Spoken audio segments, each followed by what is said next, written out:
T20 IPL सामन्यात भारताच्या विजयाचा जल्लोष साजरा करताना शहरातील कॉलेज रोड परिसरात काही युवकांमध्ये वाद होऊन मारामारी झाल्याची घटना घडली आहे। परिस्थिती नियंत्रणाबाहेर जाण्याची शक्यता लक्षात घेऊन पोलिसांनी तातडीने हस्तक्षेप करत सौम्य लाठीचार्ज करून परिस्थिती नियंत्रणात आणली आहे।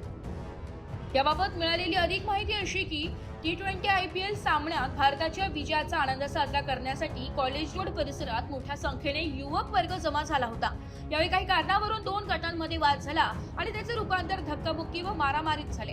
परिसरात गोंधळाची परिस्थिती निर्माण झाल्याने पोलिसांना पाचारण करण्यात आलं। घटनास्थळी पोहोचलेल्या पोलिसांनी परिस्थिती शांत करण्याचा प्रयत्न केला, मात्र काही युवक आक्रमक झाल्याने पोलिसांनी सौम्य लाठीचार्ज करून गर्दी पांगवली आणि परिस्थिती नियंत्रणात आणली आहे। या घटनेनंतर परिसरात काही काळ तणावाचं वातावरण निर्माण झालं होतं। पोलिसांनी तात्काळ परिस्थिती हाताळत परिसरात बंदोबस्त वाढवला असून सध्या परिस्थिती नियंत्रणात असल्याची माहिती पोलिसांकडून देण्यात आली आहे। Bureau report AB news Nashik.